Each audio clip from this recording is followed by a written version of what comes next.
अवकलन के अनुप्रयोग में अब हमारा टॉपिक है स्पर्श रेखाएं एवं अभिलंब। हम सभी जानते हैं कि अवकलन जब स्टार्ट किया था तो मैंने बताया था कि जो अवकलन होता है वो किसको प्रदर्शित करता है, प्रवणता को। ठीक है ना, उसी को हमको उपयोग करना है। ठीक है, टेंजेंट एंड नॉर्मल्स। तो पहले प्रवणता देख लेते हैं। वक्र के किसी बिंदु पर स्पर्श रेखा की ढाल, ठीक है, वक्र के किसी बिंदु पर स्पर्श रेखा की ढाल उस बिंदु पर अवकलज के मान के बराबर होती है। ठीक है, ये कोई वक्र है मेरे पास y = f(x), इस पर किसी बिंदु पर जो ढाल निकालते हैं, ढाल निकालने इस वक्र के इस पॉइंट पर मुझे ढाल निकालना है। तो ढाल कैसे निकालूंगी? पहले ही मैंने इससे गुजरता हुआ क्या खींच दिया? स्पर्श रेखा या कहते हैं टेंजेंट। तो जो ढाल आता है या tan थीटा से भी प्रदर्शित करते हैं ढाल या प्रवणता को। ये जो ढाल है जो हमारे अवकलन है उसके बराबर होती है। ठीक है ना, ये सिद्ध भी कर चुके हैं, फिर भी और देख लेते हैं। ढाल या प्रवणता बराबर सूत्र क्या होता है? 10th में हम लोगों ने पढ़ा है, y2 - y1 divided by x2 - x1। ठीक है ना। दो पॉइंट ले लिए हैं इस वक्र के, जिस पॉइंट पर हमको ढाल ज्ञात करना है स्पर्श रेखा खींच दिए तो 2 पॉइंट मिला मुझे P और Q। तो P के निर्देशांक क्या होंगे? x और y। P के निर्देशांक क्या होंगे? x और y। ये x एक्सिस है, ये y एक्सिस है। ठीक है ना। और Q के निर्देशांक x प्लस डेल x दूरी पर, बहुत ही अल्प दूरी पर है ना ये, तो x प्लस डेल x हो गया, डेल x दूरी पर लिए। ठीक है, तो उसके संगत y का वैल्यू क्या होगा? y प्लस डेल y हो गया। ठीक है, तो Q के निर्देशांक आ गए x plus del x comma y plus del y, y plus del y। ठीक है, x के निर्देशांक x प्लस डेल x है और y के निर्देशांक y प्लस डेल y है। ठीक है। अब y2 तो y प्लस डेल y होगा, y1 क्या होगा? y होगा। ठीक है ना। x2 क्या होगा? x प्लस डेल x और माइनस x1 क्या होगा? x होगा। ठीक है, तो वैल्यू पुट कर दिए तो क्या बचा? Del x upon del y by del x। ठीक है ना। यदि P और Q अत्यंत निकट हो, बहुत पास हो, ठीक है, तो डेल x का मान क्या होगा? लगभग 0, या कह सकते हैं कि डेल x टेंडिंग्स टू 0। ठीक है ना, 0 की ओर अग्रसर हो रहा है, बहुत पास है P और Q बिंदु। तो हम ढाल या प्रवणता limitation del x tends to 0 del y by del x ले लेंगे और इस प्रकार जो फॉर्मूला आता है उसको हम कहते हैं अवकलन dy बाई dx, या कहते हैं y के सापेक्ष x के सापेक्ष y का अवकलन। क्या कहते हैं? x के सापेक्ष y का अवकलन। ढाल या प्रवणता हम जानते हैं टेंजेंट के बराबर होता है, tan थीटा के बराबर होता है। तो हमारे पास समीकरण 1 व 2 से क्या आ गया? tan थीटा बराबर dy बाई dx। ठीक है ना। अब कोई एक निश्चित पॉइंट दे दिया, ठीक है, यदि बिंदु P ऑफ एक्स वाई पर स्पर्श रेखा का समीकरण ज्ञात करने बोल रहे हैं ना। ठीक है, तो समीकरण कैसे निकालेंगे स्पर्श रेखा का समीकरण? तो ये वाला पॉइंट आप लोग याद रखेंगे।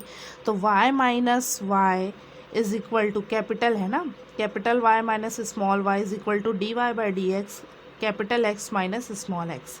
ठीक है, या फिर कोई पॉइंट हमको x1 y1 दे दिया, उस पर यदि हमको स्पर्श रेखा का समीकरण, ढाल नहीं बोल रहा है, स्पर्श रेखा का समीकरण बोल रहा है। स्पर्श रेखा का ढाल बोलेगा मतलब dy बाई डी एक्स ज्ञात कर लेंगे, और स्पर्श रेखा का समीकरण बोलेगा तो हम क्या करेंगे?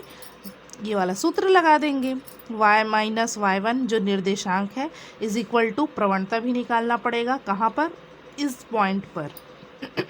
ठीक है ना, पॉइंट का मान रख देंगे इनटू x माइनस x1। पुनः देखते हैं, y minus y1 is equal to D Y upon D X इस पॉइंट पर। ठीक है ना, अभी क्वेश्चन सॉल्व करेंगे तो ये समीकरण आसानी से याद हो जाएगा, x माइनस x1। ठीक है, अब कुछ नोट करने योग्य बातें हैं। ठीक है ना, वक्र के बिंदु x1 y1 पर स्पर्श रेखा एक्स अक्ष के समांतर हो तो यहाँ देखिए ढाल एक्स अक्ष के समांतर है तो थीटा बराबर क्या होगा, 0 होगा। कुछ कोण बना रहे हैं क्या, एक्स अक्ष से कोई कोण नहीं बना रहा है तो थीटा बराबर 0, तो टेन थीटा बराबर 0 हो गया। क्योंकि हम जानते हैं टेन 0 की वैल्यू क्या होती है, 0। ठीक है, तो ढाल या प्रवणता क्या हो गई, 0। ये तो भाई स्पष्ट है, देखने से भी समझ में आ रहा है कि ढाल है क्या, कुछ कोई ढाल नहीं है, मतलब 0 है। तो टेन थीटा बराबर हम जानते हैं dy/dx x1 y1 उस पॉइंट पर इज इक्वल टू 0 हो गया। ठीक है, इसका समीकरण क्या आएगा, y minus y1 is equal to 0। ठीक है, क्योंकि यहाँ dy/dx इज इक्वल टू 0 रख देंगे तो ये पूरा टर्म 0 हो जाएगा। क्या सूत्र बनेगा, स्पर्श रेखा का समीकरण का y माइनस y1 बनेगा। ठीक है, तो यदि हमको ये समझ में आना चाहिए कोई स्पर्श रेखा एक्स अक्ष के समांतर है तो उसका ढाल क्या आएगा जी, 0 आएगा। ठीक है ना, कोई रेखा जो है एक्स अक्ष के समांतर है तो उसका ढाल क्या आता है जी, 0 आता है। ठीक है, ये याद रख लेंगे। अब यदि बिंदु x1 y1 पर स्पर्श रेखा, इस पॉइंट पर स्पर्श रेखा एक्स अक्ष के लंबवत है तो, ठीक है ना, इस पॉइंट पर क्या है, स्पर्श रेखा के लंबवत है। स्पर्श रेखा एक्स अक्ष के लंबवत, देखो एक्स अक्ष से कितने अंश का कोण बना रही है, 90 अंश का। तो हम जानते हैं कि tan 90 बराबर या π/2 बराबर क्या होता है, अनंत। तो यहाँ ढाल क्या हो गया जी, अनंत। ठीक है, तो dy/dx x1 y1 में यहाँ क्या आ जाएगा, अनंत। ठीक है ना, क्या आएगा, अनंत। तो जब प्रवणता का मान देखेंगे या ढाल का मान देखेंगे तो क्या आएगा, अनंत आएगा। ठीक है, और इसका स्पर्श रेखा का समीकरण क्या बन जाएगा, इसका समीकरण x minus x1 is equal to 0, क्योंकि हमारे पास सूत्र होता है y minus y1 is equal to dy/dx at a point x1 y1 into capital X minus small x1, यही होता है। अब हमारे पास प्रवणता आ गया 1/इन्फिनिटी मतलब मैं 1/0 लिख सकती हूँ, इन्फिनिटी इज इक्वल टू 1/0। ठीक है ना, तो मैंने 1/0 रख दिया, x माइनस x1 और y माइनस y1। ठीक है, ये 0 इधर पक्षांतर हो गया तो इधर वाला पूरा टर्म 0 हो गया, क्या बचा, x minus x1 is equal to 0। ठीक, तो इसीलिए समीकरण जो है अभिलंब का समीकरण, ठीक है, क्या आ जाएगा, x minus x1 is equal to 0 आ जाएगा। ठीक है, इसको याद नहीं रखेंगे तो भी चलेगा, बस ये याद रखिए कि स्पर्श रेखा का जो प्रवणता होता है एक्स अक्ष के समांतर वो 0 होता है और y अक्ष के समांतर क्या होता है जी, अनंत होता है। तो देखो ढाल क्या है, अनंत है ना, इसीलिए। ठीक है, अब इससे रिलेटेड क्वेश्चंस देखते हैं। वक्र y is equal to x³ minus 3x plus 2 की स्पर्श रेखा की प्रवणता उस बिंदु पर ज्ञात कीजिए जिसका x निर्देशांक 3 है। केवल x का निर्देशांक दिया है और प्रवणता ज्ञात करने के लिए कहा गया है, तो सॉल्यूशन करते हैं हम इसका। पहले जो वक्र का समीकरण दिया है उसे लिख लेते हैं, y is equal to x³ minus 3x plus 2। हम जानते हैं स्पर्श रेखा की प्रवणता क्या होती है, dy/dx होती है। तो हमको इसका y का x के सापेक्ष अवकलन करना है, तो dy/dx इज इक्वल टू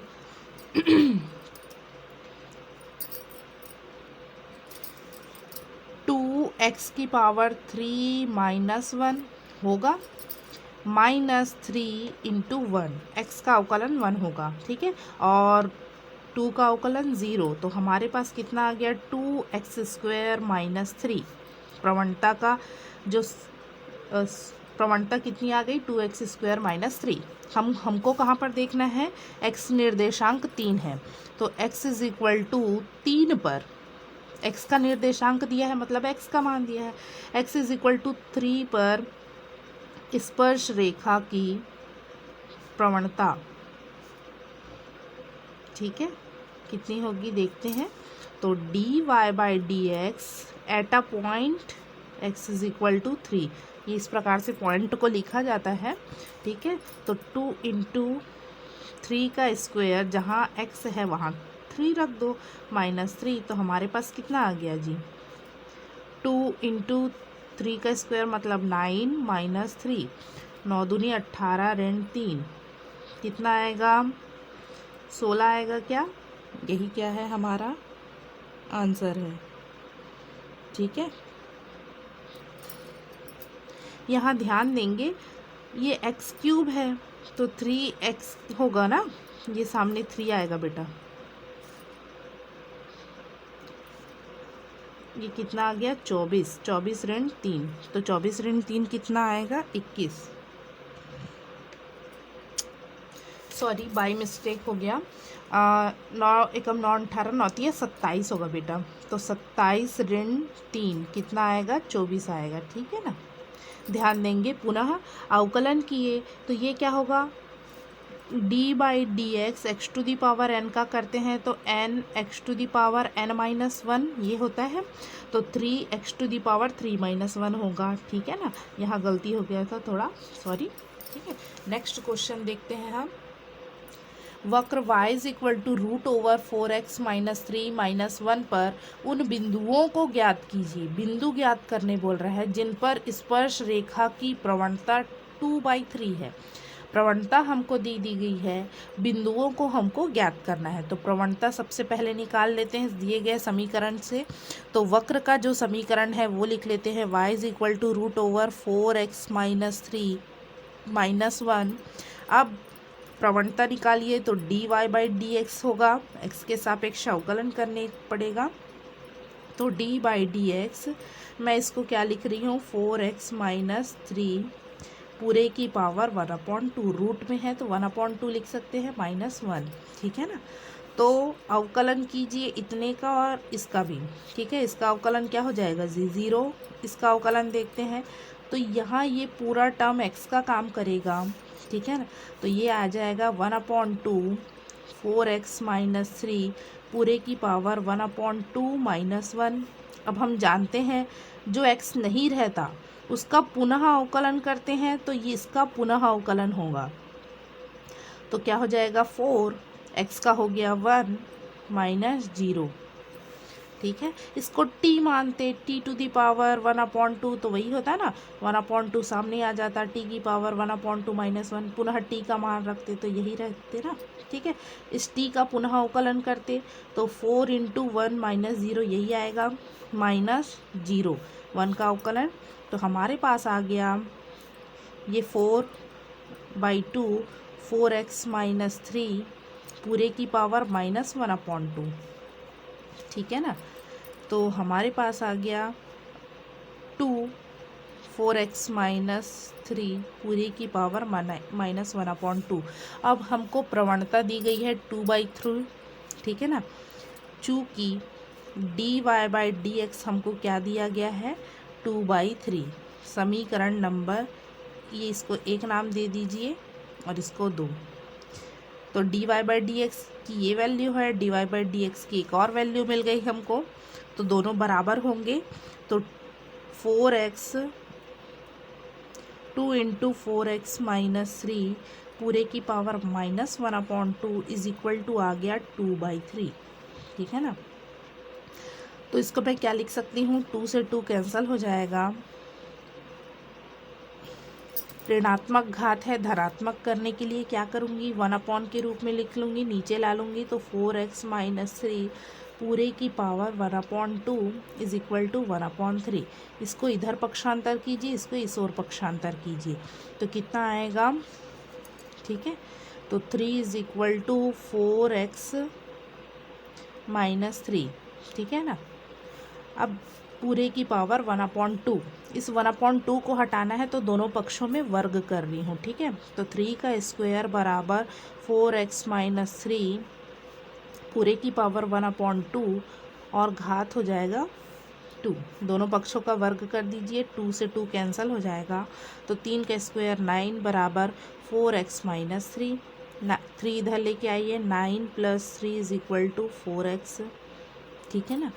तो हमारे पास 9 3 12 बराबर 4x, तो x बराबर कितना आ गया 12/4, मतलब x बराबर 4 तिया 12, ठीक है ना। x बराबर 3 आ गया। x बराबर 3 है तो y की वैल्यू हम निकाल सकते हैं। Therefore y is equal to, हमारे पास सूत्र है √4x - 3 - 1, ठीक है ना। तो इसमें मान रखते हैं y बराबर √4 × 3 - 3 है -1, ठीक है ना। तो y बराबर आ गया √4 तिया 12 ऋण 3 ऋण 1, तो y बराबर 9 आ जाएगा क्या, √9 - 1, ठीक है। तो इस y बराबर कितना आ गया 3, 9 √ओवर से हटाएंगे तो 3 आएगा, ठीक है। 3 का स्क्वायर वर्ग से वर्ग कट जाएगा, ठीक है। तो y बराबर आ गया 2। तो बिंदुओं का मान ज्ञात करना था, तो पॉइंट क्या है, x इज इक्वल टू 3 और y इज इक्वल टू 2 है। अतः अभिष्ट बिंदु लिखेंगे यहाँ 3 2 है। x का मान पहले, y का मान बाद में, ठीक है। बहुत ही आसान है। एक और क्वेश्चन देखते हैं हम। वक्र y is equal to x³ - 3x²